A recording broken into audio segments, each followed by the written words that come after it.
Hello champions, once again welcome back to YouTube channel that is RGYT the युवा team, that's your own YouTube channel। और आज हम discuss करेंगे अपनी class 10th SST में जो हमारा इकोनॉमिक्स का चैप्टर नंबर 2 है, that is sectors of the Indian economy. 3 sectors, उनकी इंपॉर्टेंस और इस चैप्टर से आने वाले सभी most important questions for our CBSE 2026 CBSE 2026 का जो हमारा बोर्ड एग्ज़ाम है उसमें जो क्वेश्चंस आ सकते हैं, will discuss the most important questions and their solutions without wasting a single minute. Quickly start करते हैं, that is with the first question. Okay, first question says define और differentiate between primary, secondary and tertiary sector. One of the most important question, किसी भी तरीके से आपसे पूछ सकता है, वो आपको पता होना चाहिए। इंडियन इकोनॉमी की जब हम बात करते हैं, so there are mainly 3 sectors, और उन 3 सेक्टर का नाम क्या है? Primary sector, secondary sector and tertiary sector with example. Okay, now moving on to the solution answer. There are 3 sectors in Indian economy. First is primary sector. Sector basically means field. Sector word को अगर हम देखें तो एक ऐसी field जहाँ से हमें इकोनॉमिक बेनिफिट होता है, राइट? हम मनी अर्न करते हैं और वी अर्न समथिंग। सो पहला सेक्टर है वो है प्राइमरी सेक्टर। प्राइमरी सेक्टर वो सेक्टर होता है where we obtain things from nature, जहाँ पे हम नेचर से, एनवायरनमेंट से कुछ ना कुछ चीज़ें लेते हैं। फॉर एग्जांपल एग्रीकल्चर हम करते हैं तो क्रॉप्स हम सॉइल में ग्रो करते हैं और हार्वेस्ट करते हैं, नेचर से ले रहे हैं। हम माइनिंग करते हैं, सो रिसोर्सेज, कोल, पेट्रोलियम, हम ये सारी चीज़ें कहाँ से ले रहे हैं? नेचर से ले रहे हैं।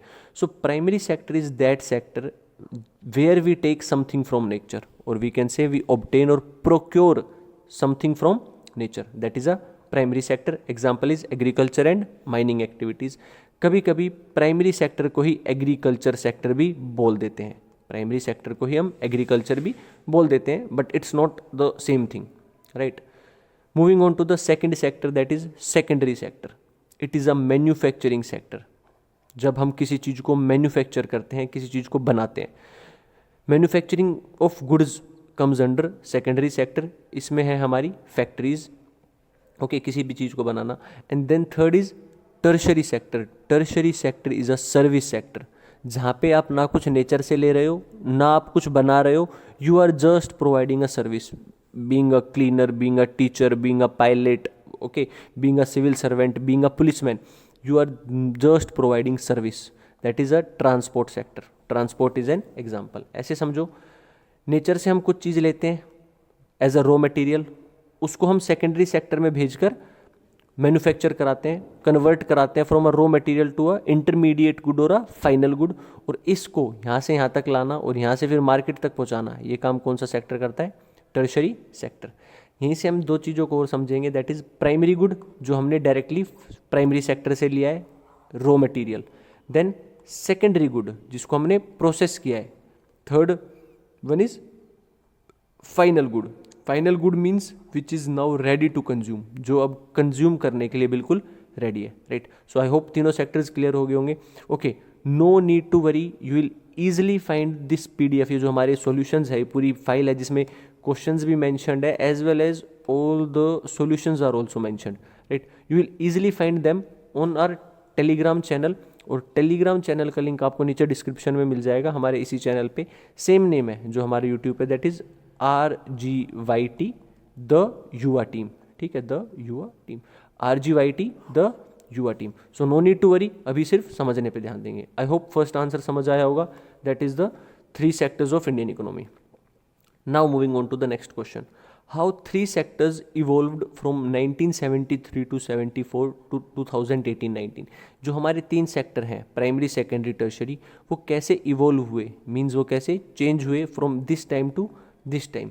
किस किस सेंस में? Production wise not that much important, but employment wise किस सेक्टर ने पहले ज़्यादा एम्प्लॉयमेंट दी इस टाइम में, और अभी इस टाइम पे कौन सा सेक्टर दे रहा है, कैसे ये चेंज हुआ। And share in GDP, means कौन सा सेक्टर इंडिया की GDP में सबसे ज़्यादा कंट्रीब्यूट कर रहा है, मीन्स गवर्नमेंट या हम किस सेक्टर का यूज़ कर सबसे ज़्यादा पैसा अर्न करते हैं, पहले किसका करते थे और अब किस सेक्टर को यूज़ करके हम कर रहे हैं, right? So now moving on to the solution, that is evolution change in 3 sectors. Production, we should focus on the graphs. Okay अगर हम ग्राफ्स को देखें एक बार, okay where are the graphs, I think graphs are missing, graphs are missing from the PDF, no worries, I'll explain, no need to worry. Okay, earlier अगर हम employment की बात करें, maximum of the Indian population was employed in primary sector, सबसे ज़्यादा लोग किस में काम करते थे, प्राइमरी सेक्टर में काम करते थे, right. Then at second it was a secondary sector and then tertiary sector, primary sector, secondary sector and tertiary sector.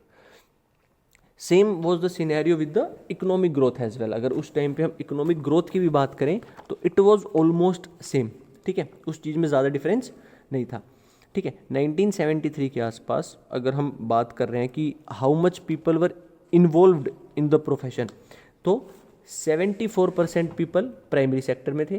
कितने, 74%. हम 1972-73 की बात कर रहे हैं. 73% प्राइमरी सेक्टर में, 11% प्रोडक्शन सेक्टर में and a little bit higher that is 15% in tertiary sector. ये 1973 की बात है. अभी की अगर हम बात करें ग्राफ वाइज, सो अभी 49% in primary sector, means primary sector में काम करने वाले लोगों का रेशो कम हो गया है.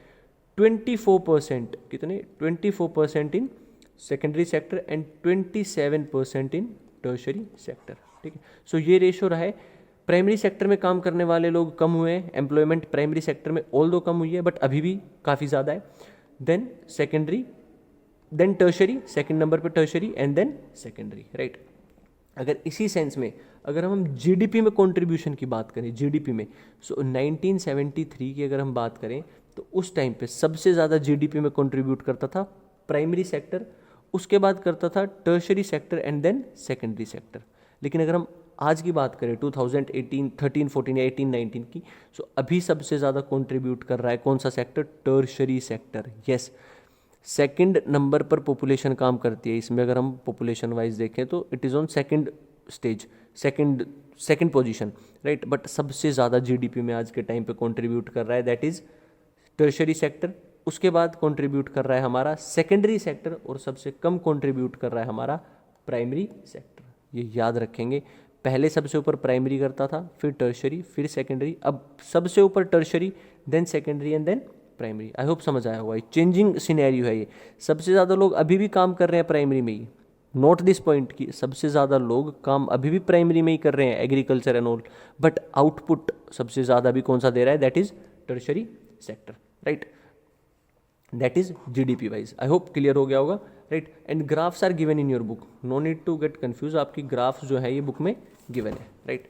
Now moving on to the next question, that is third question from the series which says, okay, maximum population of India is involved in primary sector but maximum output GDP wise as well as production is given by tertiary sector. Why this disparity exists? यहाँ पे ये word production नहीं आएगा because tertiary sector कुछ भी produce नहीं करता, it's just GDP. Question ये पूछ रहा है सबसे ज़्यादा लोग काम करते हैं प्राइमरी सेक्टर में, राइट, बट कंट्री में सबसे ज़्यादा आउटपुट जीडीपी वाइज हमारा दे रहा है कौन सा sector, that is tertiary sector. ये डिस्पैरिटी क्यों है? अगर सबसे ज़्यादा लोग प्राइमरी सेक्टर में काम कर रहे हैं तो आउटपुट भी तो सबसे ज़्यादा प्राइमरी सेक्टर से आना चाहिए ना. नो, ये सिनेरियो नहीं है. आउटपुट किससे आ रहा है? टर्शरी सेक्टर से, right. Now will focus on the answer. ऐसा क्यों हो रहा है? Answer is disguised unemployment. ऐसा इसीलिए हो रहा है क्योंकि प्राइमरी सेक्टर में डिसगाइज्ड अनएम्प्लॉयमेंट है. Disguised unemployment means more people in primary than needed. Primary sector में ज़रूरत से ज़्यादा लोग काम कर रहे हैं. फॉर एग्जांपल एग्रीकल्चर एक फील्ड है, उसमें काम करने के लिए हमें चाहिए सिर्फ 2 लोग, लेकिन पूरी की पूरी फैमिली के 6 लोग उसी में काम कर रहे हैं. मीन्स जो 4 लोग एक्स्ट्रा हैं they are creating situation of disguised unemployment. Means वो अनएम्प्लॉयड भी नहीं है और बट उनका कुछ आउटपुट भी वहाँ पर नहीं निकल के आ रहा है. Same is the situation, that is more people in primary than needed and boom in tertiary sector due to global demand. tertiary sector जो इतना बूम कर रहा है, जो हमारा सर्विस सेक्टर इतना ज़्यादा बूम कर रहा है कि उसमें कम लोग हैं फिर भी इतना ज़्यादा जीडीपी में कंट्रीब्यूट कर रहा है और आउटपुट दे रहा है, that is due to global demand. Globe में, वर्ल्ड में उसकी डिमांड बहुत ज़्यादा है, राइट। आई होप समझ आया होगा। आंसर इज डिसगाइज्ड अनएम्प्लॉयमेंट, और उससे हमें पूरा एक्सप्लेन करना है that what is disguised unemployment, how it is creating this problem. Now next question, what are final goods? I told you final goods वो गुड्स होते हैं जो प्राइमरी से इंटरमीडिएट और इंटरमीडिएट से फाइनल गुड्स बनते हैं, means now they are ready to consume. Learn this, ready to consume, ready to consume, वो गुड्स जिनको अब डायरेक्टली कंज्यूम किया जाएगा, those are known as final goods. Why they are termed so, भाई इसी why they उनको ऐसा क्यों बोला जाता है? Because now there will be no change, अब उनको आगे किसी और फॉर्म में चेंज नहीं किया जाएगा। For example biscuits, right. So goods which will be used, अब जिनको डायरेक्टली कंज्यूम हम करेंगे और आगे उनकी कोई ट्रांसफॉर्मेशन नेम नहीं होगी।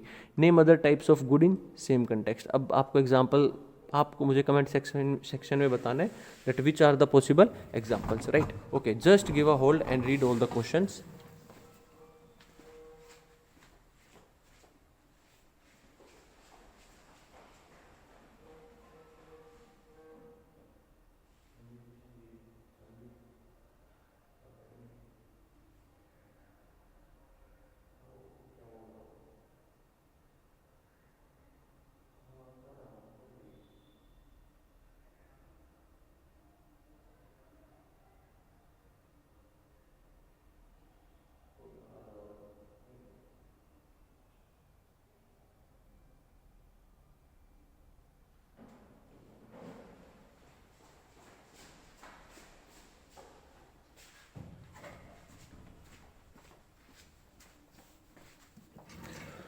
Okay, sorry for the inconvenience, there was some urgent call, right. Okay, so हम डिस्कस कर रहे थे, you have to tell me in the comment section that which are the examples of final goods, right. मैंने बता दिया है क्या होता है final goods. Then term, so next, what do you understand by term unemployment? Unemployment का क्या मतलब है? अभी हमने डिसगाइज्ड अनएम्प्लॉयमेंट डिस्कस कर लिया है, दैट इज जहाँ पे ज़रूरत से ज़्यादा लोग काम कर रहे हैं। What is meaning of unemployment? बेरोजगारी, वेरी इंपॉर्टेंट, पूछ सकता है, ठीक है, क्वेश्चन में। सी आंसर, फाइनल गुड्स का भी हम यहाँ पे देख लेंगे। Goods after being processed are now ready to be consumed, no further change, right. Unemployment, unemployment या बेरोजगारी एक वो कंडीशन होती है वेयर पीपल और individual willing to do work but not finding a suitable work. एक वो सिचुएशन जब कोई आदमी या लोग काम करना तो चाहते हैं but they are not finding a suitable work, उन्हें कोई सुटेबल सही काम नहीं मिल रहा है। It is a situation of unemployment. Disguise unemployment, लोग काम कर रहे हैं किसी फील्ड में बट ज़रूरत से ज़्यादा, which is of no use, ठीक है, that is disguised unemployment. Now इसी क्वेश्चन का एक्सटेंडेड पार्ट है that what measures government should take to deal with problem of unemployment. ये एक out of the box question तो मैं नहीं बोलूँगा, but yes it require critical thinking.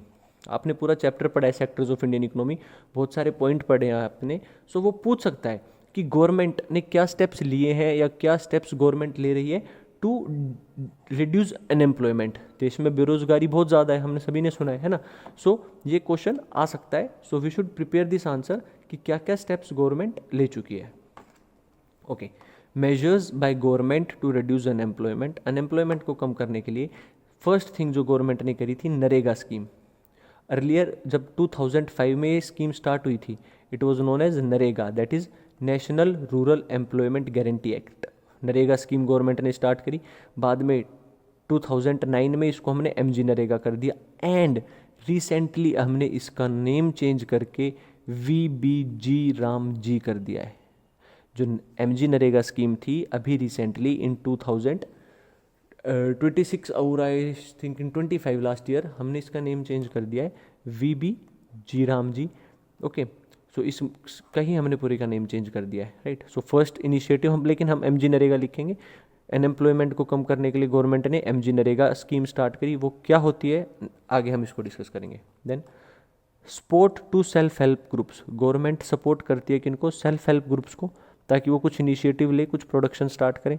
Second, third, cheap loans / banks in rural areas, government cheap loans provide करती है, right. Then government set up banks in the rural areas, ताकि लोगों को, so that people take money and they do something, वो सिर्फ government job या किसी चीज़ पे डिपेंडेंट ना रहे। Then skill development program, very very important, government ने स्टार्ट किए हैं skill development program, that is government लोगों को स्किल सिखा रही है, vocational skills as well as hand made skills, there are numerous types of skills. So government is focusing on skill development. Focus on small scale industries, government का ध्यान small scale industries की तरफ भी है. And then schemes like PM Mudra Yojana and Kaushal Vikas योजना, स्वनिधि, ये just आप name याद कर लेना, PM Mudra Yojana and Kaushal Vikas Yojana and PM Svanidhi. These are the certain initiatives taken by government to reduce unemployment, बेरोजगारी को कम करने के लिए. थोड़ी ज़्यादा मैसी हो गई ये चीज़ें, let me clean it up for you all. Don't worry, I told you, notes आपको कहाँ पर मिल जाएंगे, टेलीग्राम चैनल पे, और टेलीग्राम चैनल का लिंक मिल जाएगा आपको डिस्क्रिप्शन में. So just simply understand it, no need to worry. Okay, समझ आया? That is steps taken by government to reduce unemployment. आगे बढ़ते हैं. That is what is NREGA. एक क्वेश्चन है आगे, व्हाट इज नरेगा और MG NREGA. NREGA, national rural employment guarantee act, national rural employment guarantee act scheme start हुई थी 2005 में इन 200 डिस्ट्रिक्ट्स ऑफ इंडिया. इंडिया के 200 डिस्ट्रिक्ट्स में हमने इसको स्टार्ट किया था. बाद में इन 2009 हमने उसका नेम चेंज कर दिया था, न्यू नेम कर दिया था, मीन्स बस आगे एमजी लगा दिया था, महात्मा गांधी लगा दिया था. ठीक है. Under this scheme, MG NREGA scheme के under, government provide 100 days wage employment to rural household for unskilled manual work. Very very important. Government आपको 100 दिन के लिए काम देती है. ठीक है, काम देती है मीन्स, और उस काम का फिर आपको काम करने के बदले आपको पैसे मिलते हैं इन the rural house hold, rural areas में मेनली. और उसमें मेनली पीपल इन्वॉल्व होते हैं हु आर अनस्किल्ड, मतलब जिनको ज़्यादा कुछ स्किल नहीं है, जो सिर्फ हाथ का काम या मैनुअल लेबर वर्क कर सकते हैं, वो इसमें अप्लाई करते हैं. अप्लाई कहाँ कर सकते हो? You need to register with the panchayat. अपने गांव की पंचायत में जाकर आपको, नॉट योर विलेज, आप जहाँ पे भी रह रहे हो वहाँ की विलेज पंचायत में आपको रजिस्टर करना होगा that I am willing to do work in NREGA, कि मुझे नरेगा में जॉब चाहिए, मुझे वैसे काम नहीं मिल रहा है, मुझे गवर्नमेंट की तरफ से 100 days के लिए वर्क चाहिए और मैं काम करूँगा तो government will pay me that in the rural household for unskilled manual work and job with in 5 kilometre. और ये गवर्नमेंट की रिस्पॉन्सिबिलिटी होती है कि गवर्नमेंट आपको आपके घर से 5 किलोमीटर के अंदर ही कोई काम दिलाएगी. मीन्स बेसिकली वो लेबरिंग का ही वर्क होता है. कहीं पे रोड कंस्ट्रक्शन चल रहा है, कहीं पे गवर्नमेंट बिल्डिंग का कंस्ट्रक्शन चल रहा है, स्टेडियम्स बन रहे हैं, या XYZ कोई भी गवर्नमेंट का प्रोजेक्ट चल रहा है, वहाँ पे गवर्नमेंट आपको लेबर या मैनुअल वर्क प्रोवाइड करेगी. That is NREGA. Very very important, mark this thing. और मैं फिर से बता रहा हूँ, अगर आप आंसर में लिखाते हो कि एमजी नरेगा का अब नाम चेंज करके VBG राम जी हो गया है, दैट इज विकसित Bharat and something like that, so additional marks, not additional marks, but assessor खुश हो जाएगा कि बच्चा पढ़ के आया, राइट. सो एमजी नरेगा, और इस पे इस बार आने के चांसेस भी हैं क्योंकि इसका नेम चेंज किया गया है, राइट. सो इसको हम बहुत अच्छे से रिवाइज करेंगे. Now moving on to the next question. हमारा नेक्स्ट क्वेश्चन है दैट इज नरेगा हमने कर लिया, राइट. एक इंडिविजुअल मैंने सेपरेट क्वेश्चन बनाया था, हो गया. Differentiate between organised and unorganised sector, in which sector you will prefer to work. आपसे ये पूछ रहा है, ऑर्गेनाइज्ड एक सेक्टर है जो ऑर्गेनाइज्ड है, दूसरा सेक्टर है जो अनऑर्गेनाइज्ड है, दोनों के बीच में डिफरेंस बताओ, क्या डिफरेंस होता है. And then you have to tell कि आप कौन से सेक्टर में काम करना पसंद करोगे और ऐसा क्यों, right. Okay, now let's look at the answer for the same. Okay, this is the answer. Okay, थोड़ा सा छोटा किया जाए. Organise sector where employees work for fixed hours, जहाँ पे काम करने का जो टाइम होता है, आवर्स होते हैं, वो फिक्स होते हैं, वो organise sector. Unorganise sector, working hours are irregular and very regularly.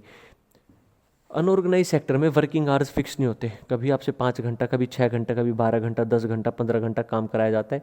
Whereas in organise sector working hours are fixed. पहला difference.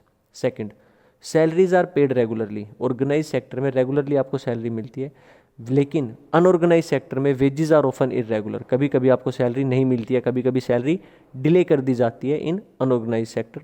That is second difference. Now next difference, workers have job security and stability. Organised sector में worker के पास, काम करने वाले के पास job security होगी और स्टेबिलिटी होगी, ऐसे ही उसे कोई नहीं निकाल देगा. लेकिन in the unorganised sector workers don't have job security. उनके पास कोई जॉब सिक्योरिटी नहीं होती और कोई स्टेबिलिटी नहीं होती. ज़रूरत के अकॉर्डिंग हायर किया और फिर कभी भी निकाल दिया. ठीक है. Employees receive benefits like provident fund, PF, pensions and leave. Organise sector में आपको पेड लीव्स मिलती हैं, पेंशन भी मिलती है, अगर आप गवर्नमेंट में हो तो पीएफ भी कटता है आपका। These are the facilities. But ऐसी कोई भी फैसिलिटी, ना लीव की फैसिलिटी, ना पेंशन की फैसिलिटी और ना पीएफ की फैसिलिटी अनऑर्गेनाइज्ड सेक्टर में नहीं होती, right. Then government rules and labour laws are strictly followed. अगर सेक्टर ऑर्गेनाइज्ड है सो इट मीन्स वो गवर्नमेंट के साथ रजिस्टर्ड है मोस्ट प्रोबेबली।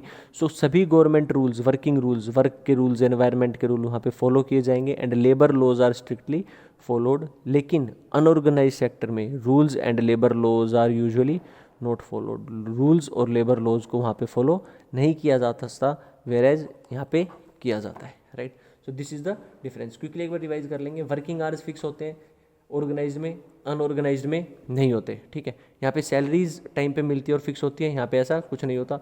यहाँ पे जॉब सिक्योरिटी होती है ऑर्गेनाइज्ड में, यहाँ पे नहीं होती, ठीक है। And then facilities like leave, provident fund organised में होता है, अनऑर्गेनाइज्ड में नहीं होता। गवर्नमेंट रूल्स यहाँ पे फॉलो होते हैं, यहाँ पे नहीं होते। सो आप खुद ही मुझे बता दो, you can yourself tell me that is in which sector you would like to work. Definitely हमारा आंसर होगा I would like to work in organised sector, क्योंकि वहाँ पे बेनिफिट्स, पर्क्स ज़्यादा है, right.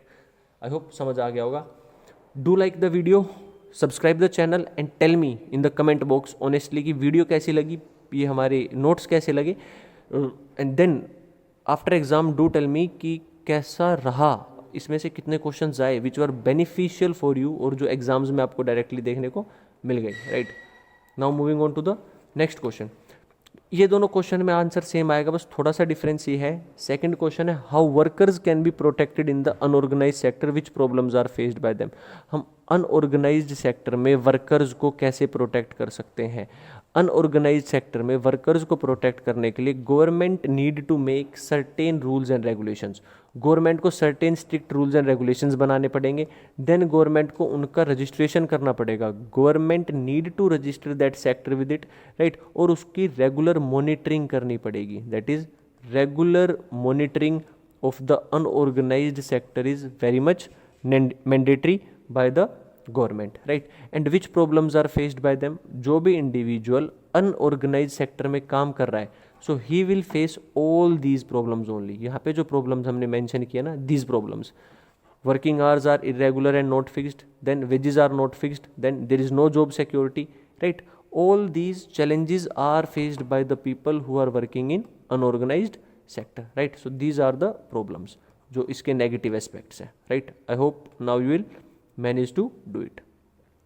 Now moving on to the next question, that is differentiate between public and private sector. और इसमें भी आपसे पूछ सकता है that in which sector you would like to work, in public sector or private sector, right? Now let's see the difference. If we talk about the sectors of Indian economy, why there is a need to protect workers in unorganized sector, these are the points given. आप एक बार while reading you can go through it. That is unorganized sector workers lack government protection leading exploitation. government protection नहीं होती, इस वजह से उनके rights exploit होते हैं.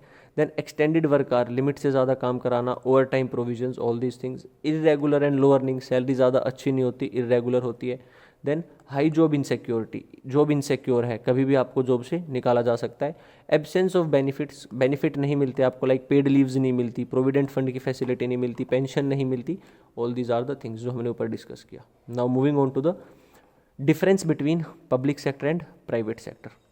पब्लिक सेक्टर मीन्स पीपल, तो means controlled by the government, owned और controlled by the government public sector. Private sector it is owned by individual और कंपनीज. जब कोई प्राइवेट ओनर होता है या प्राइवेट मालिक होता है, it comes under public sector, जैसे Tata, Reliance and all these things. And government sector it's about Indian railways and all these things, right. Second, public sector it focuses on public welfare. Public sector का aim profit earn करना नहीं होता. Public sector का aim होता है to make public welfare, लोगों की ज़्यादा से ज़्यादा हेल्प करना, that is public welfare. Whereas private sector का एम होता है focus is on profit. Aim of private sector is to get maximum profit. ज़्यादा से ज़्यादा क्या चाहिए हमें, सिर्फ प्रॉफिट चाहिए. It is the aim of private sector, right. Then it is funded by government, taxes and loans. Public sector है, government own कर रही है, तो रन भी कौन करेगी, गवर्नमेंट ही करेगी, right. So it is funded by government, taxes and loans. Whereas private sector is funded by owners and shareholders. Private sector में गवर्नमेंट का कोई इन्वॉल्वमेंट नहीं है, it is funded by owners and shareholders. Now अगर हम public sector की बात करें तो it create large scale and stable jobs. वो काफ़ी ज़्यादा लार्ज स्केल पर जॉब्स क्रिएट करता है जो कि स्टेबल जॉब्स होती हैं, जिनको हम गवर्नमेंट जॉब्स भी बोलते हैं।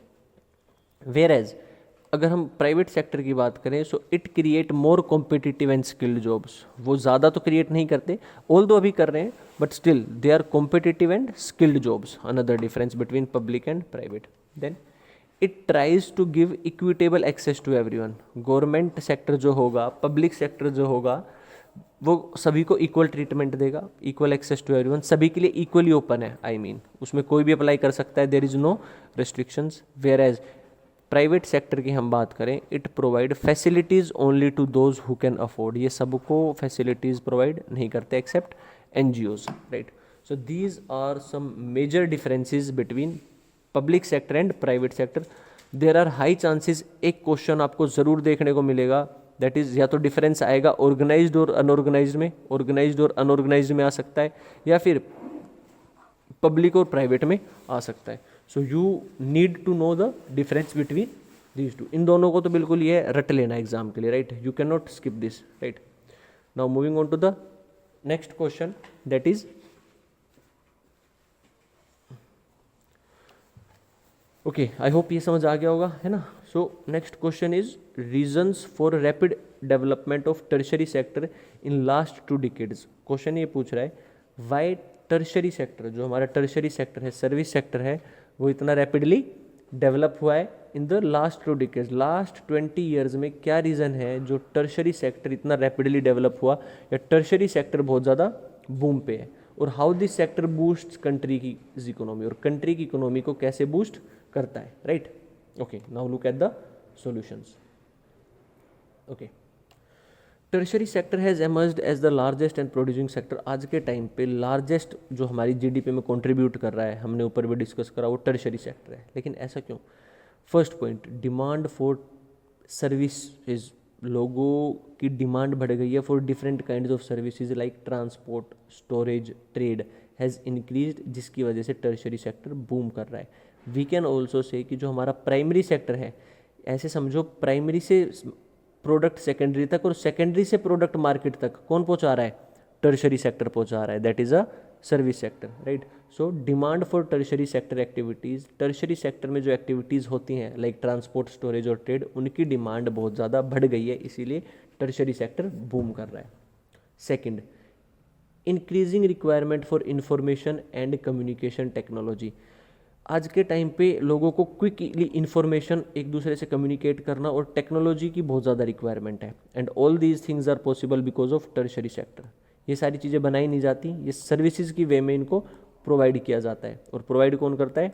Tertiary sector has created a lot of jobs, जिसकी वजह से बहुत ज़्यादा जॉब्स क्रिएट हुई हैं, और जॉब्स क्रिएट हुई हैं मीन्स सर्विसेज क्रिएट हुई हैं, और अगर सर्विसेज क्रिएट हुई हैं so means tertiary sector boom कर रहा है, right. So increasing requirement of information communication and technology, मतलब आईटी सेक्टर में कंक्लूजन बताऊं तो आईटी सेक्टर में बूम आया है, आईटी सेक्टर में जॉब्स क्रिएट हुई हैं, और आईटी सेक्टर में मैक्सिमम जॉब्स सर्विसेज होती हैं, जहाँ पे सिर्फ आप सर्विस प्रोवाइड कर रहे हो, कुछ बना नहीं रहे हो, नेचर से कुछ ले नहीं रहे हो। It means it's not primary, it's not secondary, it's tertiary, because you are just providing services. आप कोई सर्विस प्रोवाइड कर रहे हो, कोई हेल्प प्रोवाइड कर रहे हो, कोई फैसिलिटी प्रोवाइड कर रहे हो, बिना नेचर से कुछ लिए या फिर बिना कुछ मैन्युफैक्चर किए। Third point, with increase in income level of people, जैसे जैसे लोगों की इनकम बढ़ी, demand for tourism, shopping, education and other services has increase. Pocket में पैसा आता है तो हम लग्जरी लाइफ की तरफ मूव करते हैं, we tend to take services, right. जो हो सकता है पहले हमारे पास पैसा ना हो तो हम खुद गाड़ी खुद साफ़ करते हो, लेकिन अब हमारे पास पैसा आ गया है तो हम गाड़ी खुद साफ़ नहीं करेंगे, गाड़ी साफ़ करने वाले भैया आएंगे, right. So that is we are taking services because लोगों के पास पैसा आ गया। सो वैसे ही जब लोगों की इनकम लेवल बढ़ी, so now people are focusing on more on tourism. Tourism पे आप जाते हो तो अगर आपको सर्विसेज प्रोवाइड होती हैं, देन शॉपिंग पे सर्विसेज प्रोवाइड होती है, एजुकेशन पे teachers and all these things. So this led to boom in tertiary sector. इस वजह से भी हमारा टर्शरी सेक्टर जो क्या है बूम किया है। Then liberalization of financial environment has boosted faster growth in financial services.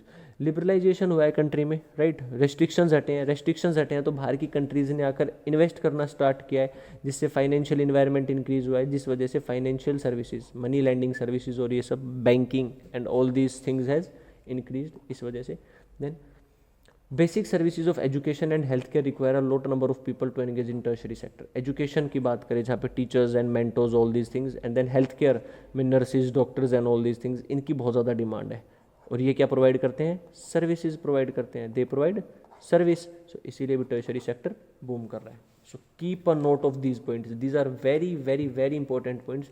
ये 5 पॉइंट तो ट्रस्ट में आपको रटे होने चाहिए, और जिसमें बेसिक क्या है? Education, health care, right, then IT sector, shopping, money in pocket, right, and then primary and secondary sector. हाँ, एक बात और, yes, primary and secondary sector both are dependent on tertiary sector. इस बात को याद रखेंगे। अगर इनडायरेक्टली पूछता है कि प्राइमरी और सेकेंडरी की ग्रोथ टर्शरी की ग्रोथ पे डिपेंडेंट है, यस, बिकॉज प्राइमरी से सेकेंडरी और सेकेंडरी से मार्केट होगा जब टर्शरी सेक्टर स्ट्रॉन्ग होगा, right. So yes, it is dependent on tertiary sector, right. Now how it contributed to the economy, अब ये देखेंगे। Tertiary sector composes 50% of Indian economy. Indian economy की हम बात करें, GDP की बात करें, तो अराउंड 50% कौन कंट्रीब्यूट कर रहा है? Tertiary sector. अब this sector account for most of the national and PCI that it create huge employment. हमने पढ़ा ना, IT सेक्टर में jobs, services, doctors, teachers, all these things, बहुत ज़्यादा जॉब क्रिएट कर रहा है tertiary sector for uneducated and unskilled workers as well. Watchman की ड्यूटी करना, गेट कीपर की ड्यूटी करना, स्वीपर का काम करना, all these things. So uneducated और अनस्किल्ड वर्कर्स के लिए भी बहुत ज़्यादा जॉब्स क्रिएट कर रहा है, that is tertiary sector, and it is responsible to distributed services and goods. ये डिस्ट्रीब्यूशन का काम करता है of services and goods, right. I hope समझ आया होगा। Just go through it once, उसके बाद समझ आ जाएगा। Now moving on to the last question. I have covered each and every important question. देखो, मैं ये नहीं बोल रहा क्वेश्चन एग्जैक्ट सेम आएगा, listen to me very carefully champions. मैं ये नहीं बोल रहा क्वेश्चन बिल्कुल सेम आएगा, लेकिन क्वेश्चन थोड़ा सा घुमा के आएगा, बट आंसर्स हमारे इस आंसर से उसका हो जाएगा। लाइक जो आप उसका आंसर होगा वो हमारे इन आंसर से निकल आएगा, अगर आपने बहुत अच्छे से रिवाइज किया है थोरोली, और आपने समझा है चीज़ों को, रटा नहीं है, राइट।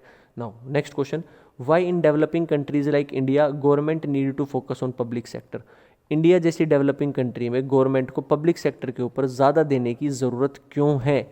हम सिर्फ कैपिटलिज्म या फिर हम सिर्फ प्राइवेट सेक्टर को ही बूस्ट क्यों नहीं कर सकते? Why we need to focus on public sector. Public sector पे फोकस करना, दैट इज गवर्नमेंट को बहुत ज़्यादा ज़रूरी है, ताकि बिकॉज सब all people don't have money and private sector is mainly for people all those who have money, rich class. So इसीलिए इन पे करना बहुत ज़्यादा ज़रूरी है। That is as the public sector work with the services, public sector services के साथ काम करता है मोटिव।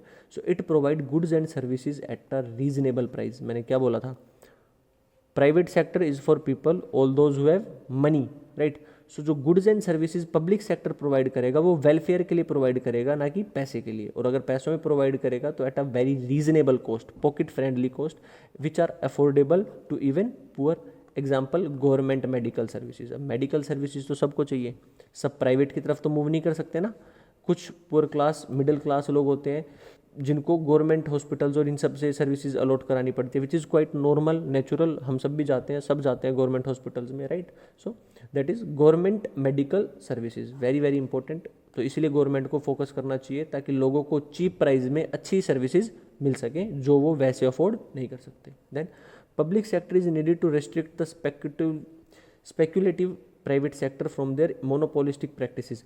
इसका मतलब ये है, शॉर्ट में if I tell you, public sector का होना इसीलिए ज़रूरी है ताकि जो प्राइवेट सेक्टर है वही सब कुछ डोमिनेट करने ना लग जाए। सारी चीज़ें प्राइवेट सेक्टर ही कंट्रोल करके डोमिनेट करना स्टार्ट ना कर दे, जिससे मोनोपोली आ जाए। मोनोपोली मीन्स सारी चीज़ें प्राइवेट सेक्टर कंट्रोल करे और बाकी चीज़ें हो ही ना, right, in pursue of earning more profits, की सिर्फ प्रॉफिट ही एम बच जाए।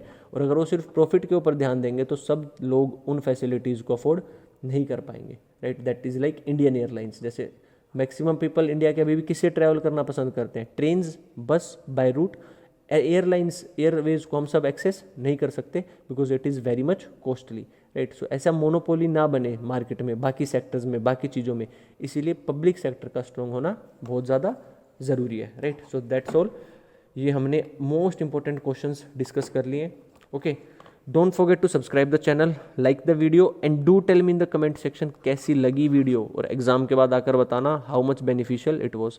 Okay, thank you so much, take care, bye bye, stay tuned. और एज आई टोल्ड यू, ये पूरी PDF आपको फ्री ऑफ कॉस्ट कहाँ पे मिल जाएगी? हमारे टेलीग्राम चैनल में, उसका लिंक नीचे डिस्क्रिप्शन में मिल जाएगा। सी यू, मिलते हैं, that is RGYT the Yuva team और YouTube channel. Thank you so much, bye bye.